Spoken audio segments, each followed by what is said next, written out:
The fervent devotion some fans have for a beloved cultural artifact of their youth can be intense. To cherish a formative experience, feel a deep sense of personal investment, even ownership, can be touching. But sometimes it needs reminding that the word fan comes from fanatic, and fundamentalism in any form can be highly destructive. Ghostbusters, a 1984 sci-fi comedy about a supernatural security service featuring an all-star, all-male squad of Saturday Night Live alumni and other comic talents, became a huge hit, spawning a sequel, a #1 single, cartoon series, games, and more. For years, fans demanded more big-screen ghostbusting. When it finally came, featuring an all-star, all-female squad of Saturday Night Live alumni and other comic talents. We put a ghost in a bus! Well, here's a sample reaction to the 2016 reboot. Bear in mind too that much of this vitriol started long before the actual movie had been seen. Public service announcement.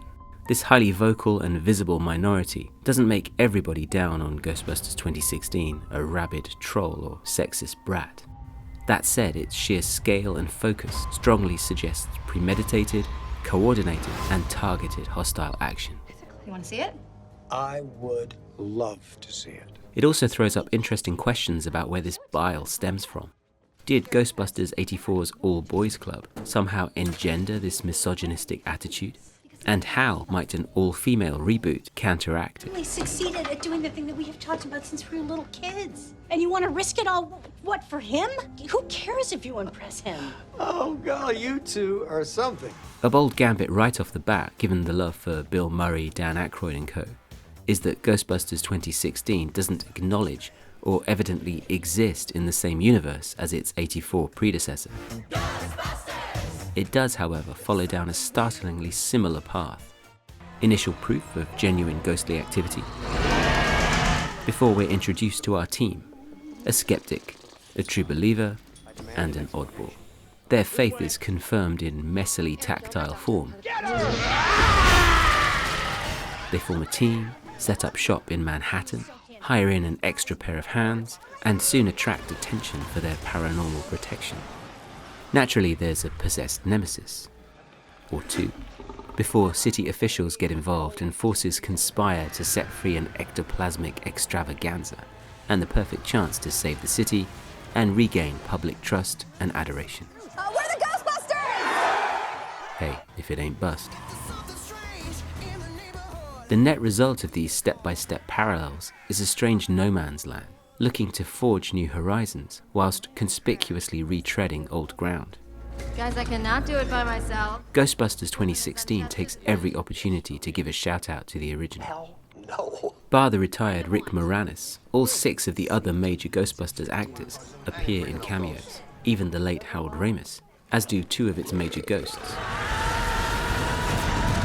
Director Paul Feig is clearly aware of his film's self-referential, nostalgic nature, but equally adamant it was the right call. This was a hard balance to get, and some people think we did too much, other people think we got it just right. I mean, I know every audience I've sat in, people are just delighted every time one of the, original things from the original movie pop up. Here, I'm going to say it. We liked it. We're very happy. We're not going to back down. We're very pleased with our movie. There you go.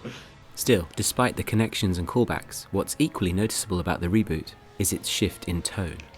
Most fans would agree that Bill Murray is the original's MVP. We came, we saw, we kicked its ass. And his cool, flippant, grandstanding persona Hello, New York! effectively shapes the entire team and movie. It's a Big Apple-juiced, Saturday Night Live wired cockiness. Even when down and out, these guys expect their success and accompanying adulation. They love you here. 2016's women, however, come across entirely differently. Let's go. Let's go. Oh, did you want to? Sorry, I'll let you. Next time. What? The film highlights their modesty and insecurity. They didn't believe me. Still don't believe me. I had to go to therapy for years, and the kids at school found out, and they would laugh at me and make fun of me. Call me Ghost Girl. And it's very deliberately a tale of sisterhood. Abby was the only person who believed me. Busting ghosts while fixing friendships. Aaron! I wasn't gonna leave you twice. Strangely, this muted approach seems to possess the actresses themselves, whereas director Feig's work with his stars in previous films Auf Wiedersehen, asshole. helped them to flourish and own their roles in movies. It's not fair. Brother Butler! Here they seem largely inhibited. Are you the Ghostbusters? Actually, we're the conductors of the Yes, we're the Ghostbusters. The lone liberated exception is Kate McKinnon's Holtzman. Let's go.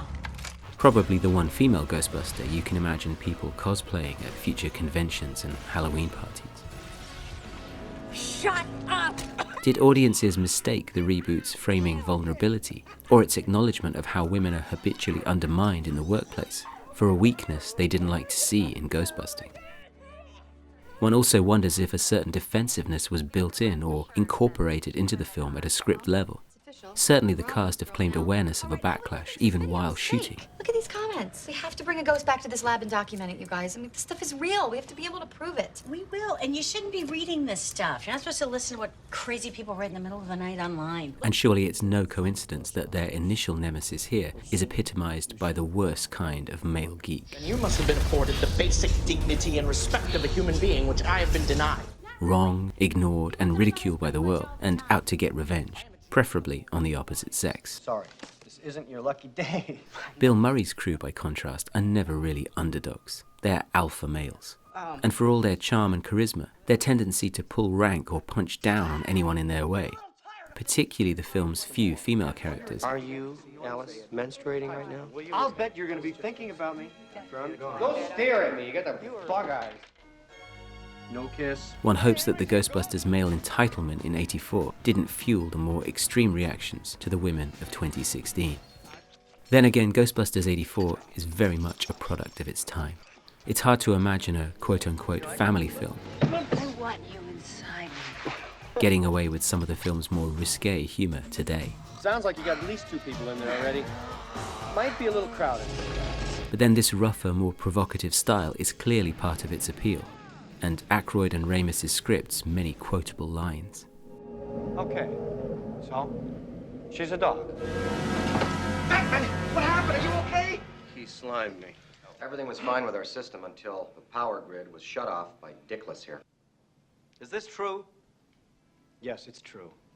This man has no dick. By contrast, few, if any, reboot one-liners seem to stick. That book was our baby, and you abandoned that baby before it even learned to fly. What do you think of that? Some all-new sections work, Oh. notably scenes with Chris Hemsworth's eye-candy Dumbo. Is it the boobs you don't like? Because I can make them bigger. But in general, the humour feels broader And here we and safer, and strangely dancey. Politically, the reboot is much more progressive, though it's a real shame that it copies the original stance of giving the black Ghostbuster the job without any scientific credibility whatsoever. All right. And while a certain strain of toxic fanboy can't handle this, clearly some audiences objected more to what they saw as a regression in originality, humour, and edge. Got it. Though the reboot, as Feig puts it, Brought a new generation their own Ghostbusters. in particular young girls, the disappointing overall reaction has likely spooked chances of further adventures. Indeed, another Ghostbusters, helmed by Jason Reitman, son of the original director Ivan, has been announced. Reitman's awkwardly phrased pledge to hand the movie back to the fans only fueled more gender-infused controversy. Star Leslie Jones, herself gratuitously and often racially abused in the whole saga, vented her own hurt and anger. So while Feig and the Reitmans express nothing but mutual love and admiration, the vitriolic reaction from some so-called fans has revealed a much darker side to ostensibly light entertainment. Oh, is this what you want? Ghostbusters has become an unlikely lightning rod, not for fun spectral activity, but a more sinister ghost in the machine.